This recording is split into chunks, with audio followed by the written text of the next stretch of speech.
आप किसी को लालच देकर काम निकलवा सकते हैं, पर अगर किसी और ने भी यही किया तो अगला नंबर आपका होगा। तो वहीं अमेरिका एक बड़ा यू टर्न मार चुका है और कह दिया है कि हम बांग्लादेश को फुल सपोर्ट करेंगे। तो वहीं सऊदी अरब ने पाकिस्तान को कह दिया है कि तुम सबसे पहले निकलो।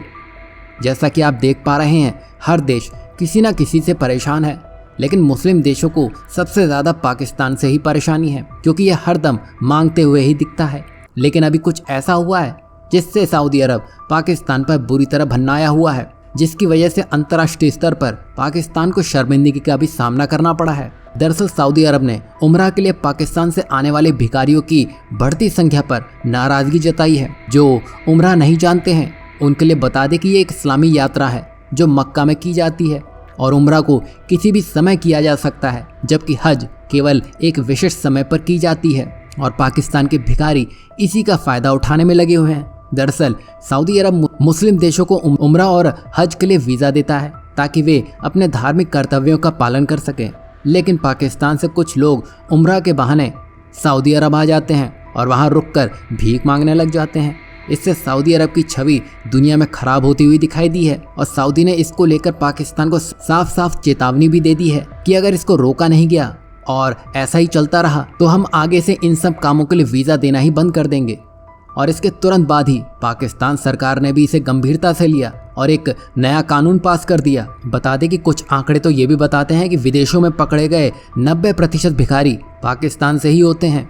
मतलब इनका ये एक बिजनेस बन गया है। अब इनका करें तो क्या करें, इस पर आप अपनी राय क्या रखते हैं? क्या मुस्लिम देशों को ही पाकिस्तान का हिसाब कर देना चाहिए? वहीं नेक्स्ट अपडेट की बात करें तो ये बड़ी इंटरेस्टिंग है, क्योंकि ये तुर्की से जुड़ी हुई है, जिसे हाल ही में अमेरिका ने एक बड़ा ऑफर दिया था कि आप हमें अपना S-400 एयर डिफेंस सिस्टम दे दीजिए, हम आपको बदले में F-35 प्रोग्राम में शामिल कर लेंगे। पर ऐसा लगता है तुर्की को ये सब नहीं चाहिए, उसको सीधे सीधे ब्रिक्स में जाना है और ऐसा लगता है कि इसके लिए वो कुछ भी करेगा। यही वजह है कि 4 सालों में पहली बार है जब तुर्की ने UNGA में कश्मीर का नाम नहीं लिया है, वरना वो 2020 से यही सब करता आ रहा है।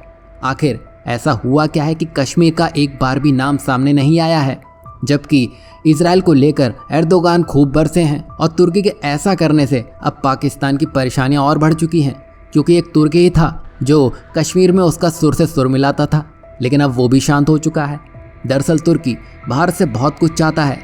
वैसे अभी तुर्की की अर्थव्यवस्था लगातार कमज़ोर हो रही है और अब वो ब्रिक्स में शामिल होकर इसका हिस्सा बनना चाहता है, जिसके लिए भारत का समर्थन काफ़ी मायने रखता है। साथ ही साथ तुर्की भारत के साथ अपने व्यापारिक संबंध सुधारना चाहता है, क्योंकि भारतीय पर्यटकों की संख्या भी तुर्की के लिए काफ़ी महत्वपूर्ण हो गई है। साथ ही अब अमेरिका भी तुर्की के पीछे पड़ा है, तभी वो F-35 का ऑफर उसको देने में लगा है। मतलब अमेरिका नहीं चाहता है कि तुर्की ब्रिक्स में शामिल हो और अब यही खींचतान काफ़ी इंटरेस्टिंग रहने वाली है। जहां ये सब हो रहा है तो भारत का बिना कुछ करे ही एक बड़ा काम तुर्की ने कर दिया है। मतलब कश्मीर में चुप रहकर भारत को संकेत दे दिया है कि वो ब्रिक्स में अपनी जगह बनाने के लिए पाकिस्तान के लिए समर्थन छोड़ सकता है।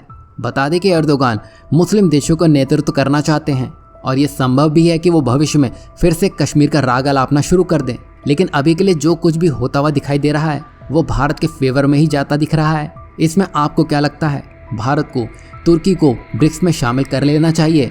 हाँ या ना में अपनी राय ज़रूर दीजिएगा। वहीं नेक्स्ट अपडेट की बात करें तो ये बांग्लादेश से जुड़ी हुई है, जहां मोहम्मद यूनिस अभी अमेरिका में हैं, तो उनका ऐसा स्वागत किया गया है जैसे उन्होंने कोई किला फतेह कर लिया हो। इसे आप ऐसे समझिए कि अमेरिकी राष्ट्रपति जो बाइडेन और पूर्व राष्ट्रपति बिल क्लिंटन ने उन्हें विशेष सम्मान दिया है और ये साफ दिखाता है कि अमेरिका ने बांग्लादेश की नई सरकार के प्रति अपनी नीति में बड़ा बदलाव किया है।